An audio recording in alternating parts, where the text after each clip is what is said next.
everyone. My name is Angie Vishianen, and I am the founder of Leg Up Legal. We provide a mentoring program to connect prospective law students to lawyers for mentoring so they can learn more about the legal profession before they dive into law school. And we started doing these Zoom meetups every Tuesday and Thursday at the beginning of COVID-19 to allow people to really connect with each other and feel like they have a sense of community and have some support right now because times are tough and it's easy for you guys to feel really alone in going through all of this. And we want you to be able to talk to other people and learn from legal professionals who can show you a little bit about our world. So I've been bringing in lawyers and law school admissions consultants and pre-law advisors and all sorts of people to come and chat with you guys. And I'm super excited today to introduce Justin. How do I say your last name, Justin? Capuano? Capuano. Capuano. Okay. From LSAT Engine, and he is going to talk to you guys today about the LSAT. So I want to start off and see if there's a student who has never ever seen the LSAT before, is just now starting on their journey. They have no idea what they should be doing. Justin, what is your advice for them? Where is their starting point? That's a great question. Okay, so if they're a first or second year and they're planning to do the traditional 4-year undergraduate and then go to law school right away, then it's a bit early as a first or second year to start thinking about the LSAT specifically. But the two pieces of advice I always give somebody who's a little earlier in the process is A, keep your GPA up. Obviously, if you're done with school, there's not much you can do to go back and fix that. But take easier classes. The reality is that the high GPA number matters more than your major or the particular classes that you're taking. So I studied mechanical engineering, but that if I had that to do over again, that's not optimal in terms of getting into law school. You'll get a little bit of a boost for taking a hard major or an unusual major, but really you want to get that GPA up as high as possible. So that's something to be thinking about in your first and second year. And maybe even more importantly, and I think too often students overlook this second thing, is thinking about your letters of recommendation. Because in your law school application, you're going to want to include 2 or more academic letters of recommendation. And you should give yourself all 4 years of your undergraduate experience to collect those. A lot of students have a great experience with a professor in their first or second year, but by the time their 4th year rolls around and they figure out that they want to apply to law school, that professor might not remember them as well, or they might just end up getting that professor's sort of generic letter of recommendation. And what you really want is a professor to say nice, unique things about you. You want it to be clear that that person knows you by name and is impressed with your academic output. So it could be a professor, it could be a TA, but ideally you want academic ones. Now, if you're working and you've been working for 4 or 5 years, you're out of undergrad and you're going to be an older applicant, in that case, starting to collect letters of recommendation from your employer is not a bad thing. But as long as you're an undergrad, no matter how cool your summer internships are, or maybe you have this relative who's a high-powered judge, like none of that matters. Don't get recommendations from those folks. Get recommendations from a professor or a TA who can speak to your academic abilities. So I think when you're early on in the process, keeping that GPA up and collecting good letters of recommendation, those are the 2 things that you can start on at any time. Yeah, I would actually go ahead and chime in on that too. If you're really early on in the process, what I really suggest that you should be doing is getting to know what in the world being a lawyer is all about and doing your career exploration. I find that way too many students treat applying to law school as purely an academic exercise. And they've been going to school, for a very, very long time already. And they're in that mode where they still want to treat everything as an academic exercise. So you get into the process of writing your application, taking the LSAT, doing all that, and you completely skip over, like, do I actually want to be a lawyer? And so make sure that you're reaching out and talking to lawyers, learning about this world, talking to professionals in, environments like this or through your school events or whatever it is, that to really learn more about what you're getting yourself into before you dive.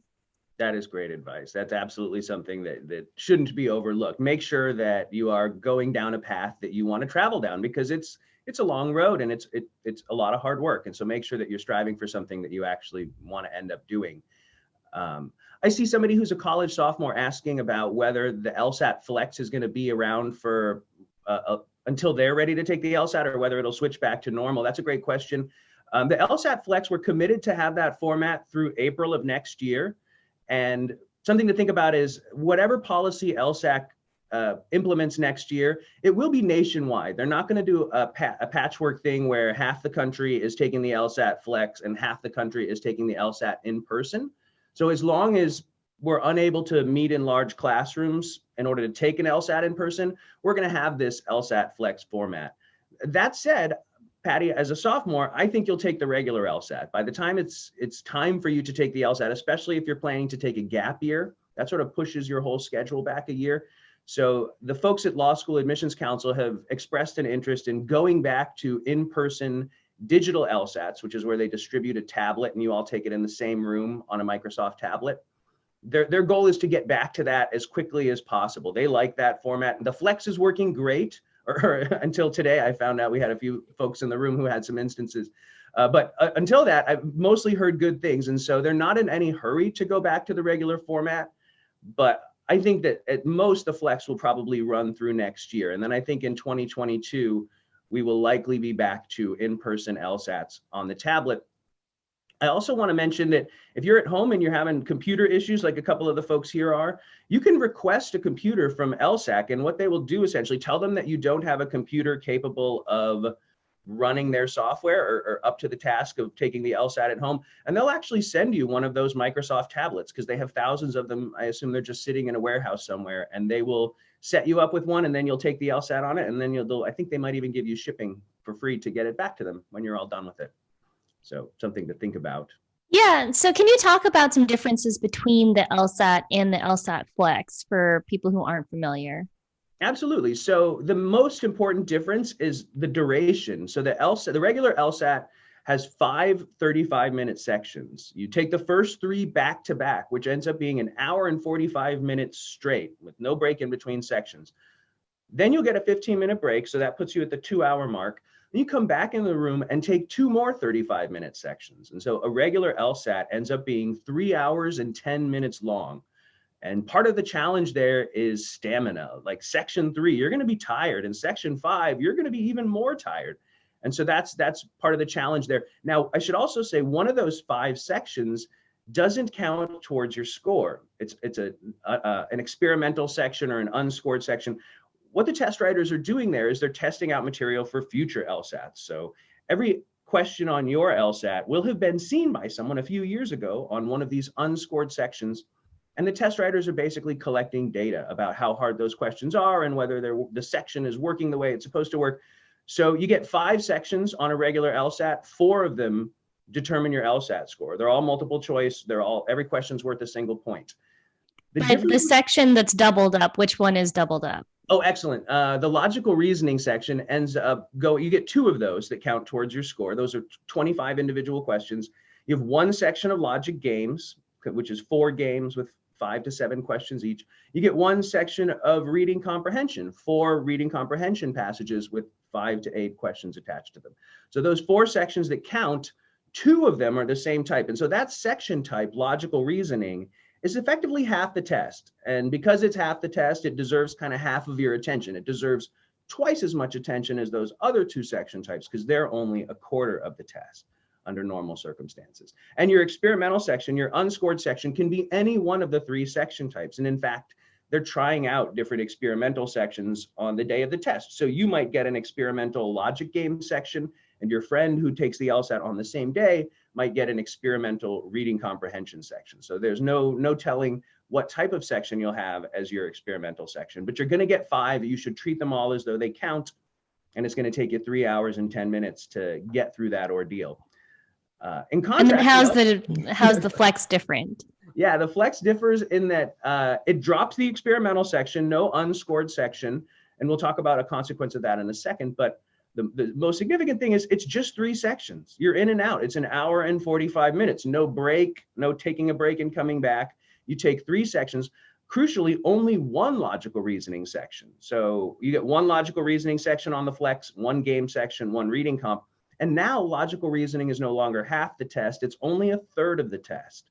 And the other 2 sections, which used to just be a quarter, are also now a third. So it's like all 3 section types are on equal footing, whereas before logical reasoning was twice as important. And that should affect the way you study. You should allocate your time a little bit differently while we're doing the Flex. You should give reading comprehension and logic games more attention maybe than you otherwise would.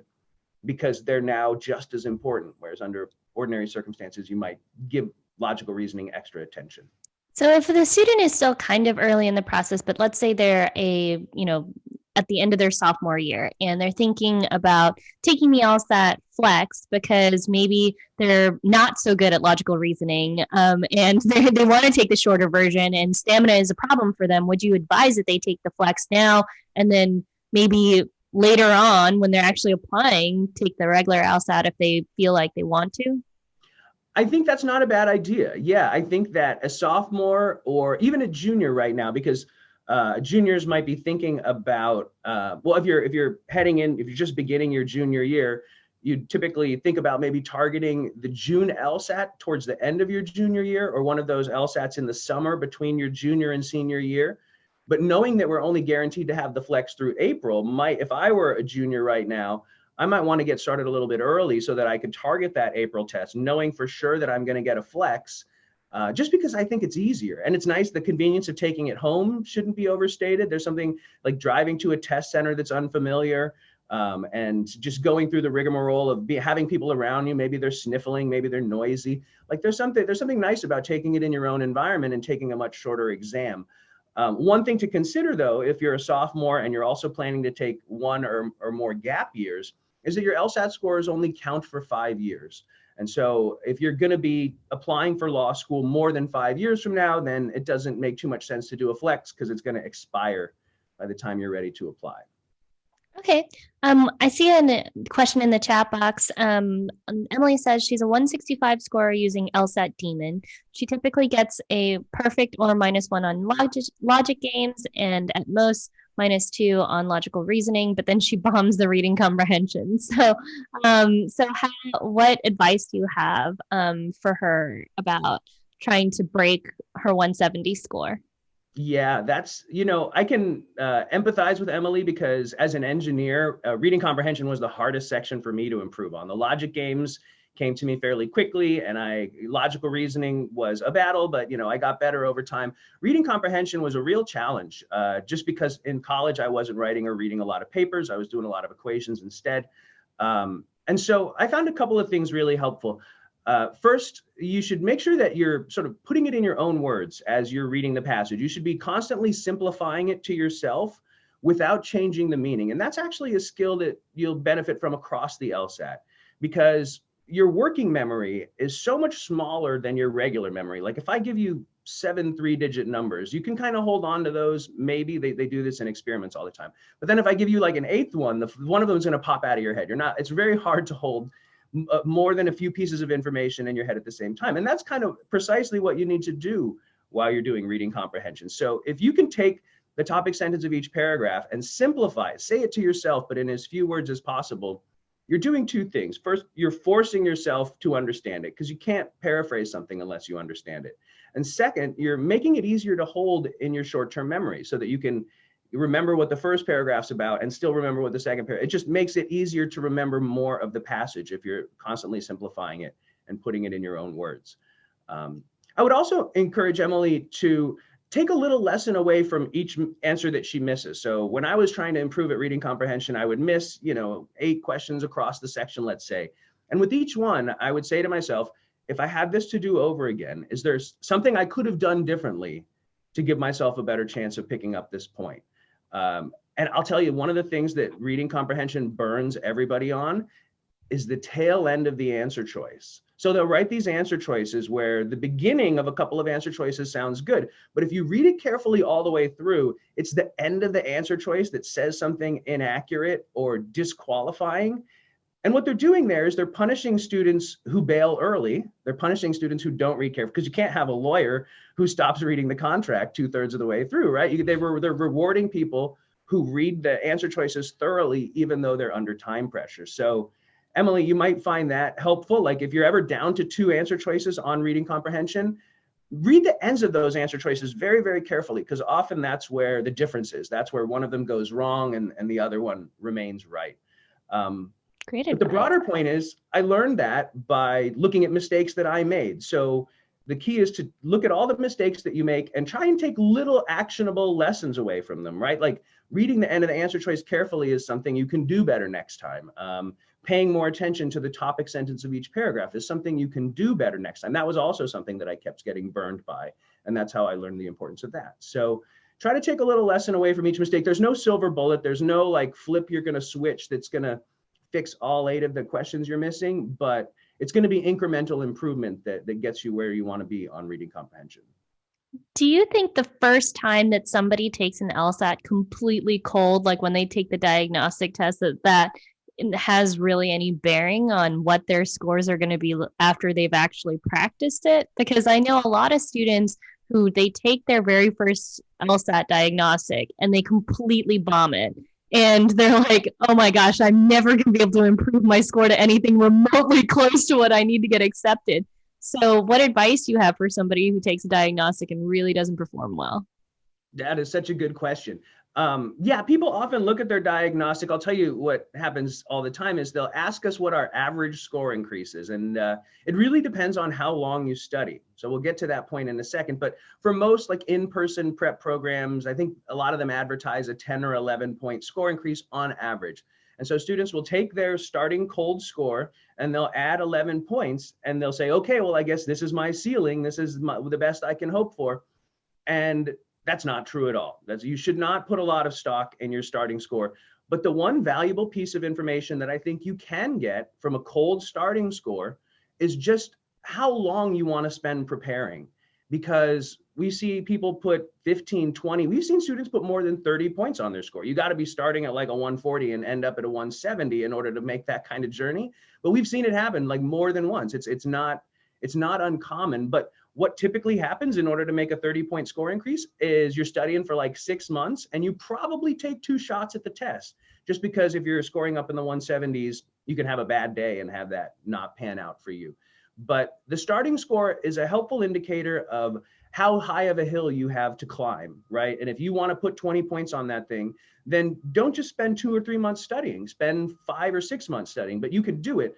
You know, your first cold LSAT is like taking the calculus final on the very first day of your calculus course.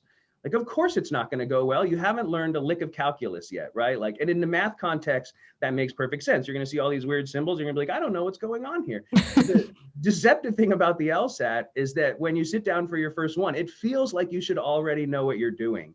Like the reading comprehension is going to feel familiar. It's going to feel like the SAT or the ACT, and logical reasoning is going to feel pretty familiar. You've seen questions in that format before. So when it doesn't go well, and it almost never does, people look at that as an indictment of skills they're supposed to already have, not realizing this is a logic test and there's so much to learn about how arguments work and how to dissect them and just the concepts of sufficiency and necessity. Like those are crucial concepts that most people don't come into the LSAT with the requisite knowledge to deal with. It's just, you're going to learn a lot. So you got to approach it with the growth mindset. Improvement all the way up to the top is very possible. At some point, the only limit is your comprehension ability. Like if you can understand the sentences that you're reading, everything else is fixable. So if your vocabulary is there and your comprehension skills are there, there's a lot of improvement that can be made. Okay. Yeah, well, does anybody else have any questions? Feel free to ask them in the chat box in the meantime. If not, I'm happy to ask more questions because I'm curious. One thing that occurs to me that might be useful knowledge, especially for the younger folks. I saw a sophomore in the chat who was asking about which test to target when the test goes back to normal. So the LSAT used to be traditionally offered 4 times a year. And then only recently they started expanding their offering 7 times a year in 2019, 9 times a year in 2020. It's getting to the point where you can take it almost every month. But not all of those administrations are equal. Under normal circumstances, there are 3 tests a year that are disclosed, which means you get a copy of your test back and you get a copy of the answers that you selected, which is huge if it doesn't go your way, because you want to know why. You want to know what didn't go so well so you can work on that, you can fix it, and the next time you take the test, you can feel confident that you've improved, say, reading comprehension, if that was what held you back the first time. And so those 3 disclosed tests each year are June, September, and November.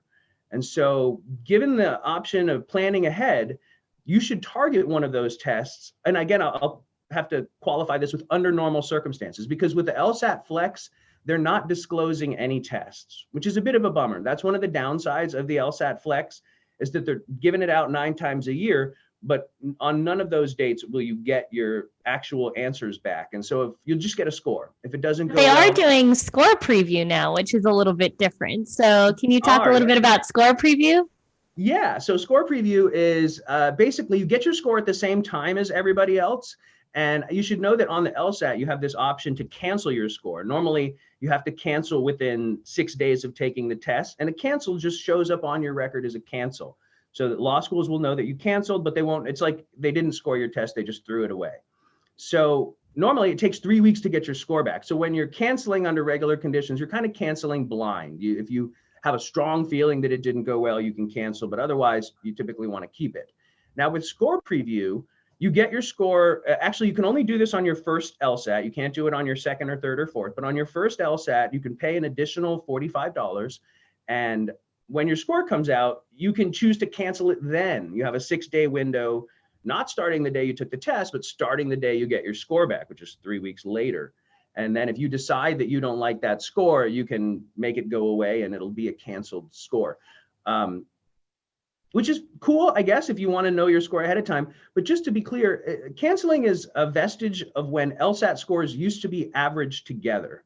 So 15 years ago, the way that law schools handled LSAT scores was they would average your scores together. And so if you came out of the test feeling bad, you had a strong incentive to cancel, because if you have a low score, it's going to get averaged with all of your future scores. It's like an anchor dragging your score down every time. And so that's when canceling really made a lot of sense. But these days, law schools mostly care about your best score.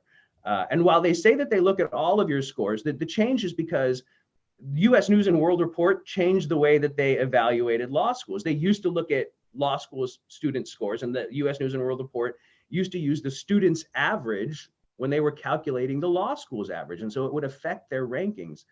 These days, US News and World Report just uses the students' best scores. And so that change trickled down into admissions. And now canceling doesn't make as much sense. Like, even if you think, because nobody really comes out of the LSAT feeling great. A lot of students come out feeling okay, and a lot of students come out feeling bad. And it turns out they didn't do so badly. So there's unless you're really sure that you did poorly, there's not too many great reasons to cancel these days. Okay. So for students who are requesting accommodations, if they do get the accommodations granted, do you suggest that they tailor their prep in any way that's different than, taking normal courses? Because I know normal LSAT courses are based on the presumption that you have normal time constraints and you're taking it under all the normal test situations. So if you do get accommodations, how do you suggest that you adapt your prep for that? Yeah, great question. Well, accommodations are typically, the most common accommodation is for time and a half. And so that means you'll get 53 minutes per section instead of 35.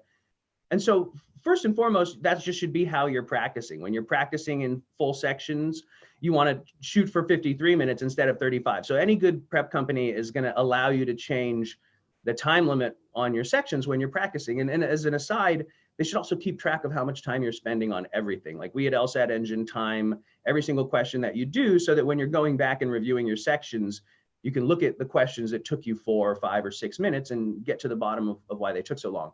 I'll also mention, for students are often curious about how hard it is to get accommodations, and it used to be tremendously hard. And then the Law School Admissions Council got sued by a student who felt they deserved accommodations and didn't get them. Law School Admissions Council lost that lawsuit, and as a consequence, they have to sort of give students the presumption of deserving accommodations. And so it went from being terrifically hard to kind of easy. Like, if you've ever had accommodations on any test in college, you'll get them on the LSAT. It's just not as rigorous as it was. I think they were too strict initially, and they've almost gone, it's pretty soft now. So in addition to time and a half, you can get double time accommodations. Some students will get 70 minutes a section. That's almost a challenge, because while you have a ton of time, it makes a regular 5-section LSAT turn into a 6-hour ordeal. So it's a real stamina test. You can also get accommodations for written paper if you have, like, if your eyesight staring at a screen, if you have any kind of ocular issues, you can get the old paper and pencil version. But yeah, you should definitely look into it and then tailor your prep accordingly. We give printable versions of sections for students who have that accommodation. Another interesting development is that LSAC is now offering all of the practice tests on their website. So in the past, when you wanted to practice on real LSATs, you could buy books of 10 on Amazon, or you could take a prep course. Like at LSAT Engine, we pay a licensing fee for all of our students to use real LSAT questions. And so that was how you would traditionally get access to practice tests. LSAC just released this product called LSAT Prep Plus, where you can take practice LSATs directly on the LSAC website, and they'll be in the exact format that you'll see them on either an LSAT Flex or on the tablet. So this is a new thing. It's a $99 a year subscription.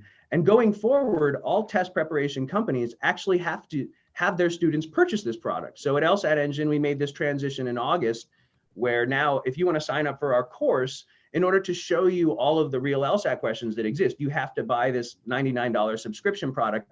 But then we can send you over to the LSAC website when you want to take a practice test. So you can feel confident that this digital interface that you're using is exactly the same digital interface that you're going to see on test day, with the same highlighting capabilities and underlining capabilities. It's precise, which is really nice because a lot of companies were approximating that and some were doing a better job than others. So it's nice to be able to take a practice test on the real thing. Yeah. So for people who are just starting to think about this, like what is the typical amount of time that you suggest that people study?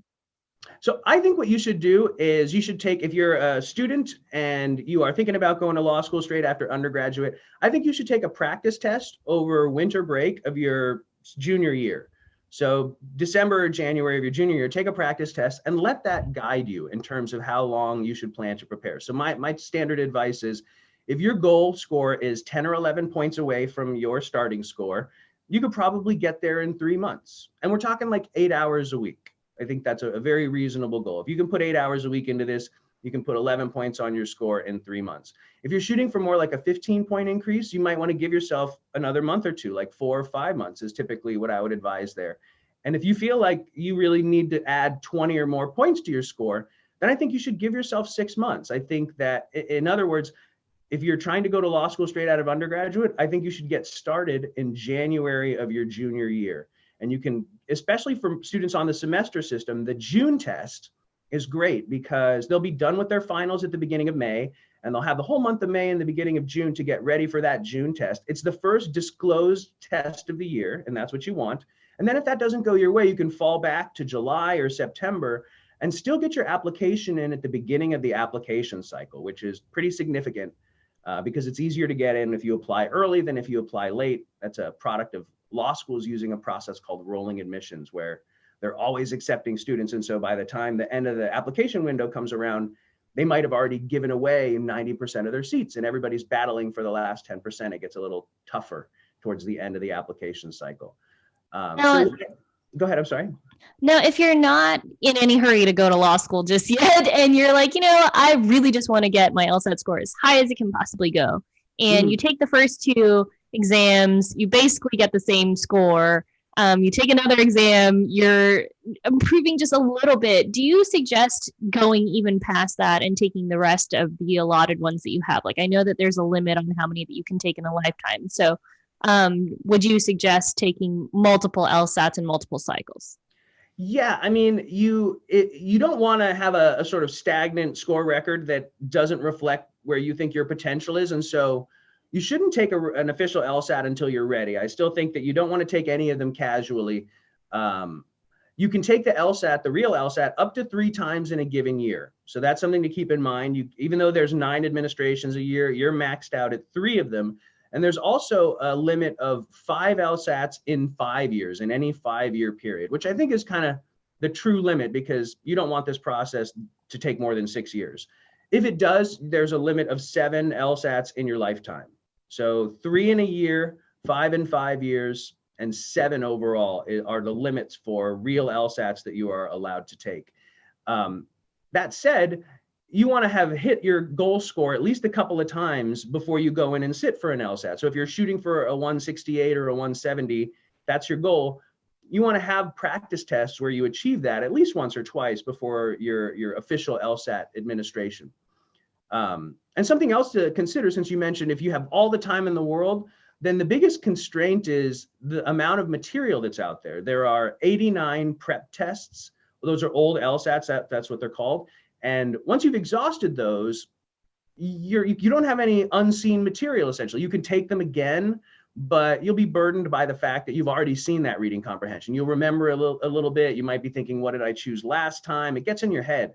And so you don't want to burn through material without a purpose or willy-nilly. Like you got to treat it like a limited resource, because it really is.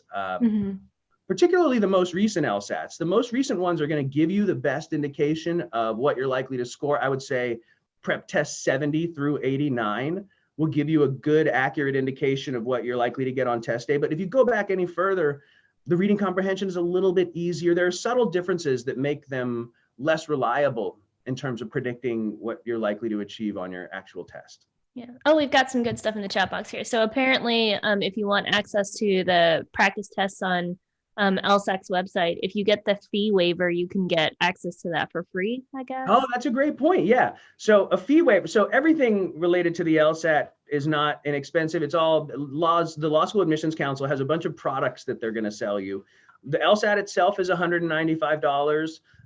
The Credential Assembly Service is another product offered by the Law School Admissions Council. That's where you're going to compile all of your law school application materials. So all of your essays. And it's not optional. And so, yeah, it's the biggest racket on earth. That's what it really is. Now score preview, $45 for that. I mean, man, every which way. So that's the Credential Assembly Service is $200 for a 5-year subscription. So you got to get the Credential Assembly Service. You got to take the LSAT.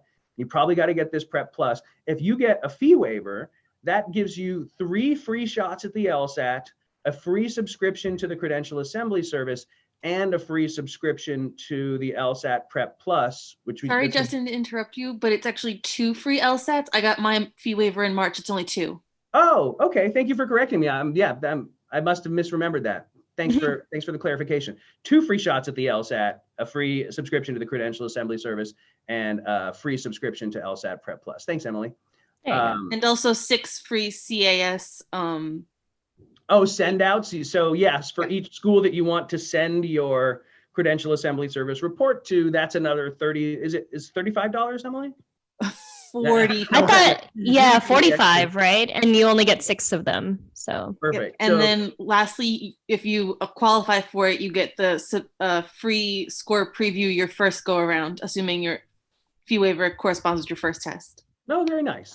You basically get a free bite of everything they offer in 2 LSATs, and then 6 free send outs from the Credential Assembly Service. It's a great, if you qualify for financial aid at school, I think it's a no-brainer. It's definitely worth applying to, because all told, it's about $1,000 worth of stuff, or close to that, that you'd be getting for free. So if you do get extra time on the LSAT, how would you suggest that you stack that extra time?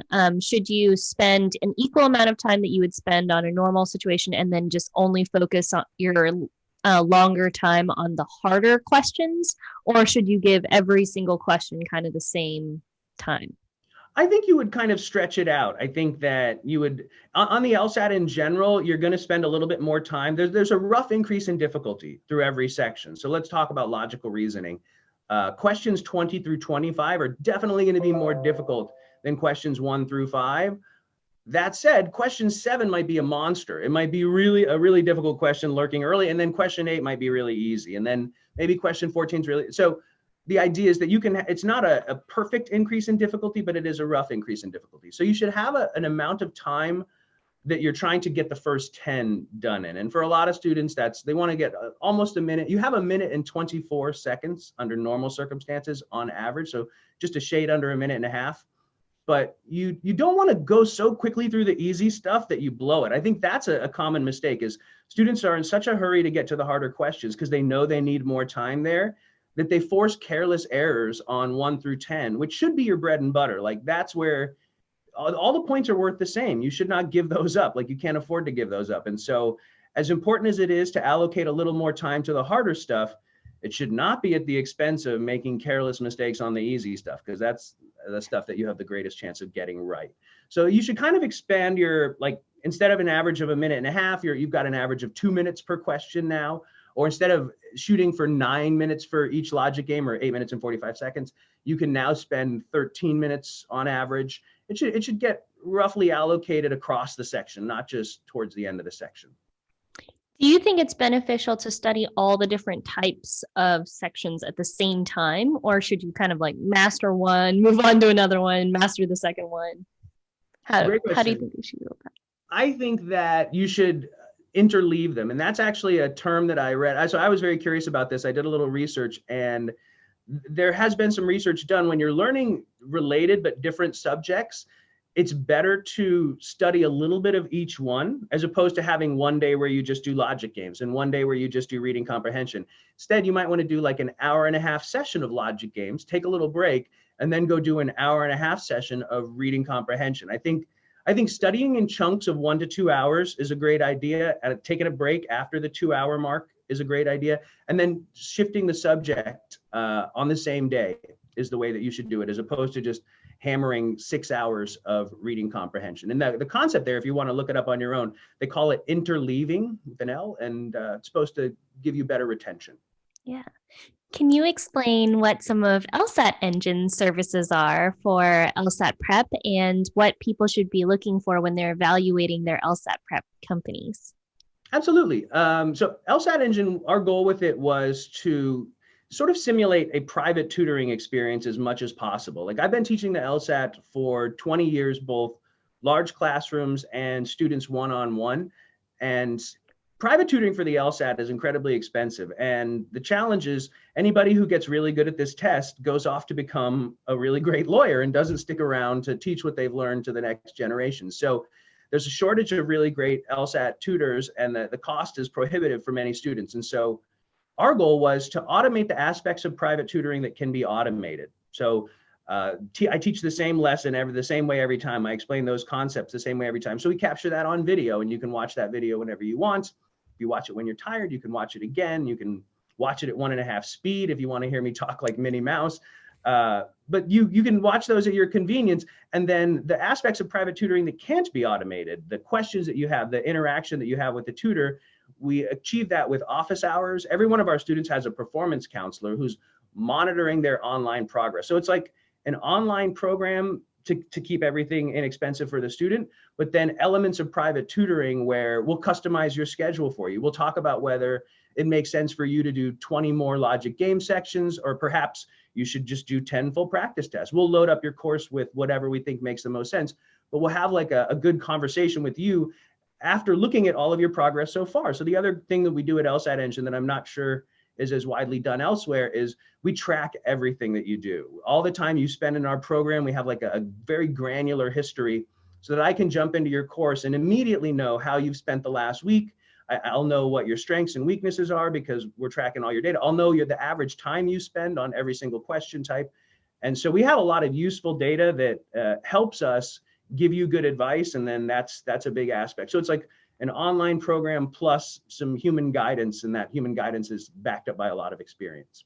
And how long does your program last? It lasts as long as you want it to, honestly. One thing we don't want to do is we don't want to discourage students from spending more time studying, because that's how you get a better score. We want you to get the best score possible. So we sell a 1-year subscription, which is kind of our base product. And then we have a month-to-month product. But the cool thing about our month-to-month product is you can jump in there for a month or two, but after you pay for 6 months, you get the next 6 months for free. Because anybody who's like been studying for the LSAT for 6 months and doesn't have the score that they want yet, like, we want you to keep going. We don't want you to be like, oh man, 9 months, I got hit with 9 months. Like, once you hit 6 monthly payments, get the next 6 for free. And then if you want to extend after that, it's even cheaper, because, you know, sometimes it takes a little longer. And some of our biggest score increases have come from students who've been in the program for like 7 or 8 months. And so that's totally okay. Okay. So, and what should students be looking for when they're evaluating their LSAT prep companies? I think you want to, if at all possible, check out the nature of the explanations. I would look at their YouTube channels or look for some sample lessons. Like, you're going to be spending, another helpful number, I think, is I tell students 150 hours. Like if you want to feel good about the effort that you put into your LSAT prep, think about spending 150 total hours. So if you can spend 10 hours a week, that's like 15 weeks, almost 4 months. You're going to be spending 150 hours with this thing. So make sure that the explanations resonate with you. You got to kind of like the teaching style. You don't want it to be too dry or too boring or too irreverent, or, you know, some people like to talk about things. I'm very focused on the LSAT when I teach. Other folks are like bringing up jokes and stuff. So maybe that's more your speed. If you like that, cool. If you want to get some nitty gritty, you know, really detailed and sort of step-by-step LSAT instruction, that's kind of our wheelhouse. So check it out. Look at some sample lessons. We have also an introductory course that you can sign up for free. Lots of other programs do as well. Check out the nature of the instruction. Second to that, I think you want to make sure that you have access to all of the old LSATs, and they should be used intelligently. And what I mean by that is we allocate the most recent 15 LSATs as practice tests, because as I said, those are the best indicators of what you're likely to see. The next 10 tests below that, we chop those into full sections and give them to you that way, because you want really recent LSAT practice to, when you're doing full sections, you want it to be realistic and achievable in 35 minutes.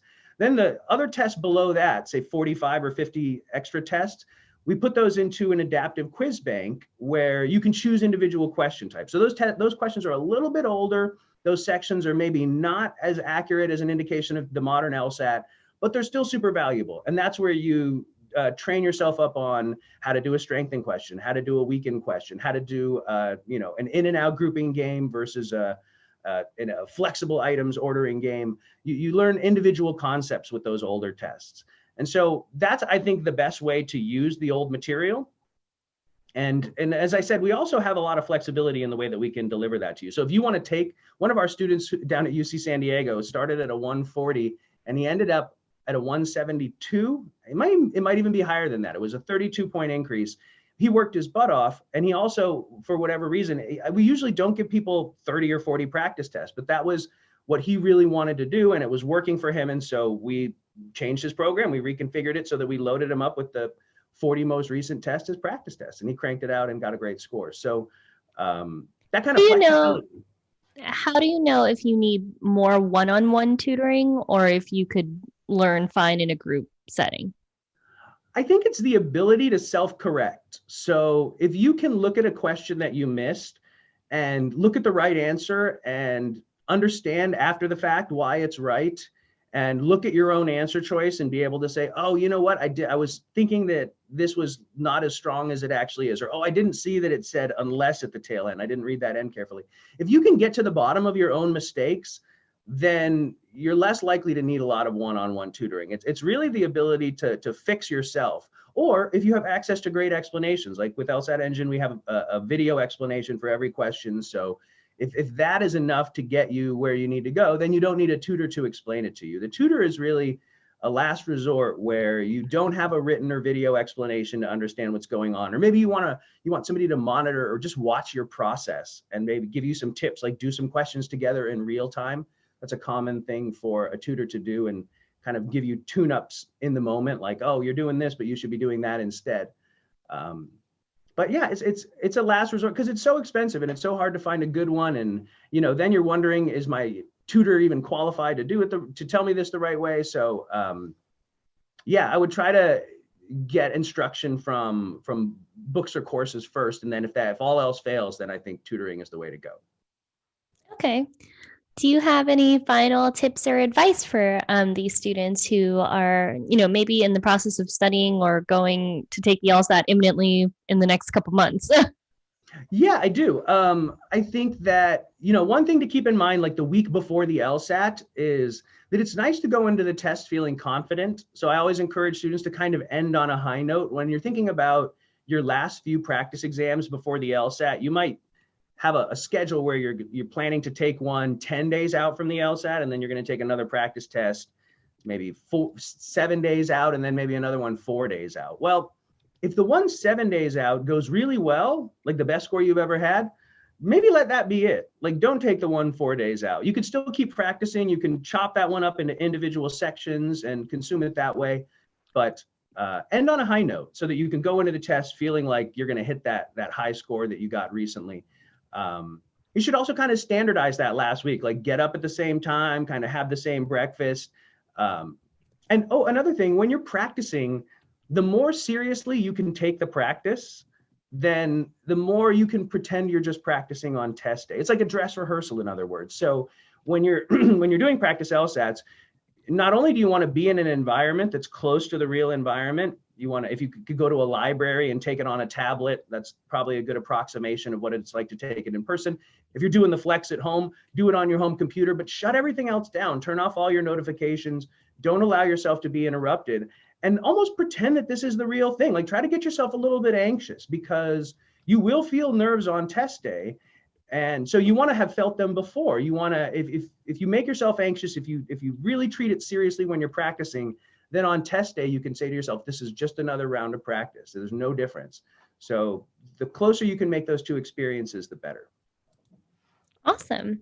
Well, thank you so much for your time today, Justin. Does anybody else have any last minute questions for him before we all go? Okay.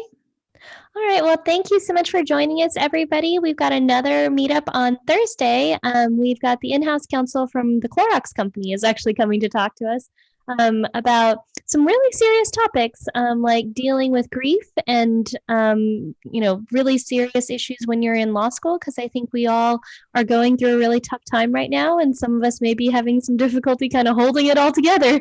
And so he's going to talk a little bit about, ways and strategies that you can use to kind of maintain your mental health during tough times and reflect and learn about yourself. So come hang out with us on Thursday, and we'll see you soon. Thank you so much for your time today, Justin. Thank you, Angie. This was my pleasure. If anybody has any questions that you think of later, I'm easy to reach at justin@lsatengine.com, and I'm happy to be a resource. So thank you so much for having me. All right. Bye, everybody. Take care.